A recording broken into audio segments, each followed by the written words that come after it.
بسم اللہ الرحمن الرحیم۔ کسی ریاست میں ایک بادشاہ رہتا تھا۔ اس نے ایک روز اپنے وزیر سے کہا کہ سامان شکار تیار کرو۔ بات ہی بات میں سب سامان شکار تیار ہو گیا۔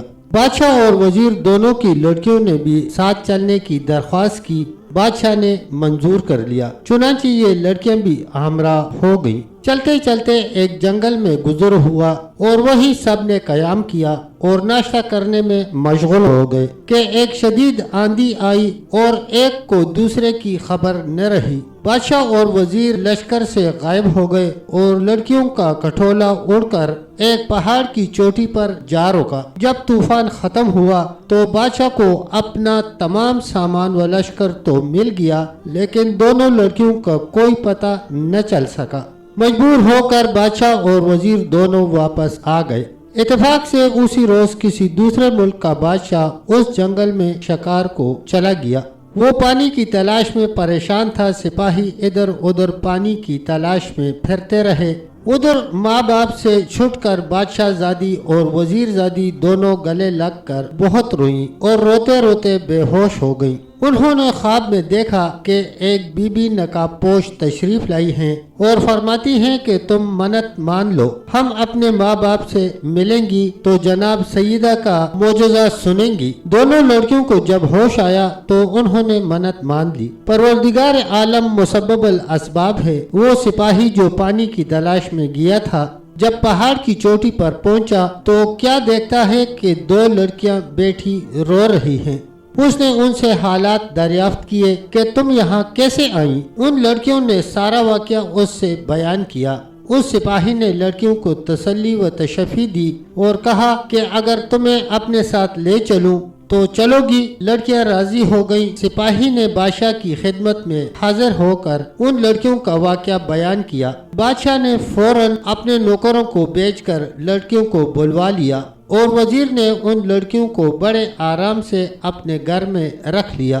چند روز کے بعد جب ان لڑکیوں کے ماں باپ کو خبر ہوئی کہ فلاں بادشاہ کے ہاں یہ دونوں لڑکیاں زندہ و سلامت موجود ہیں تو ان کو بڑی خوشی ہوئی اور انہوں نے اس بادشاہ کو شکریہ کا خط لکھا اور لڑکیوں کو بھیج دینے کی خواہش کی۔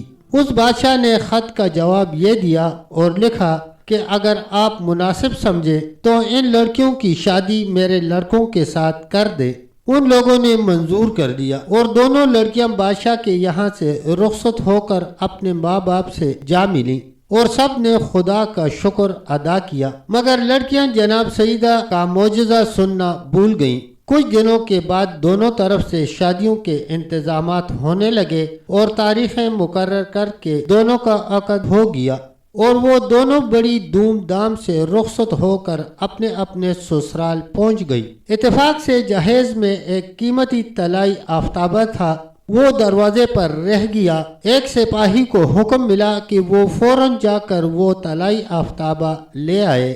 سپاہی جب یہاں آیا تو کیا دیکھتا ہے؟ نہ وہ محل ہے، نہ تخت ہے، نہ بادشاہ اور نہ کچھ اور سامان ہے، صرف ایک میدان ہے اور وہاں آفتابہ رکھا ہوا ہے۔ سپاہی حیرت میں تھا کہ یہ کیا ماجرا ہے۔ بہرحال سپاہی نے چاہا کہ وہ لوٹا اٹھائے اور جھک کر اٹھانے کے لیے ہاتھ بڑھایا۔ اس میں سے ایک مار سیاہ نے پھن نکال کر سپاہی کو کاٹنا چاہا۔ یہ خوفزدہ ہو کر پیچھے ہٹا اور بھاگ کر اپنے بادشاہ کے پاس آ گیا اور سارا واقعہ اس سے بیان کیا۔ یہ تمام باتیں سن کر بادشاہ کو غصہ آیا اور اس نے لڑکیوں کو بلا کر کہا کہ تم لوگ جادوگر ہو، بتاؤ کہ یہ کیا ماجرا ہے اور تمہارے والدین کہاں ہیں؟ یہ سن کر لڑکیاں حیرت زدہ ہو گئیں اور کوئی جواب نہ دے سکی۔ بادشاہ نے ان لڑکیوں کو قید کر دیا اور کہا کہ کل تم کو قتل کر دینے کے لیے جلاد کے حوالے کر دوں گا۔ قید خانہ میں وزیر زادی نے شہزادی سے کہا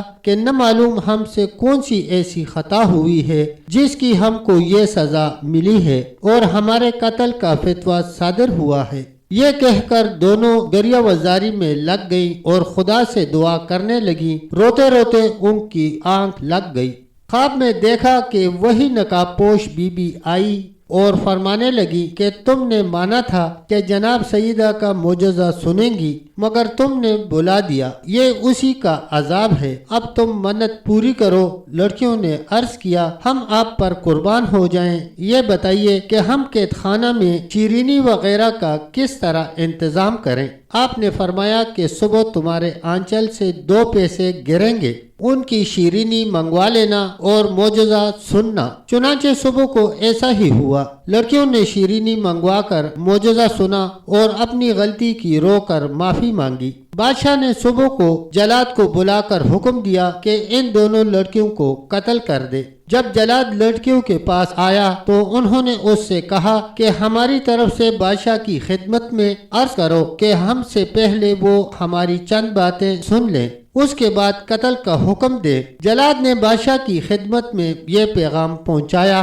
تو بادشاہ لڑکیوں کے پاس آ گیا۔ لڑکیوں نے رو کر عرض کیا کہ غریب پرور، جب ہم دونوں آندھی سے اڑ کر پہاڑ پر پہنچی اور روتے روتے بے ہوش ہو گئی تو ایک نقابپوش بی بی آئی تھی اور فرمایا تم جناب سیدہ منت معجزہ مان لو تو اپنے والدین سے ملو گی۔ ہم نے منت مان لی تھی لیکن اپنے والدین سے ملنے کے بعد ہم یہ منت بھول گئے جس کا یہ عذاب تھا۔ اب آپ سپاہی کو پھر بھیجیے اور ہمارے والدین کے حالات دریافت کر لیجیے۔ بادشاہ نے سپاہیوں کو دوبارہ ان کے والدین کے ملک میں روانہ کیا تو وہاں بادشاہ اور اس کا تخت و تاج سب کچھ موجود تھا۔ سپاہیوں نے واپس آ کر بادشاہ سے جب بیان کیا تو اس کو یقین ہو گیا کہ بے شک یہ عذاب الہی تھا اور کچھ نہ تھا۔ بادشاہ خوش ہو گیا اور بچیاں قید سے آزاد ہو گئیں۔ دعا کرو کہ بحق محمد صلی اللہ علیہ وسلم و آل محمد جس طرح ان لڑکیوں کی مراد پوری ہوئی اسی طرح ہر مومن اور مومنہ اور ہر مسلم اور مسلمہ کی بھی ہر مراد بطفیل محمد و آل محمد پوری ہو، آمین یا رب العالمین۔ تب دوستو اتنا ہی، ملتے ہیں انشاءاللہ ایک اگلی ویڈیو کے ساتھ، تب تک کے لیے اللہ حافظ، اللہ نگہبان۔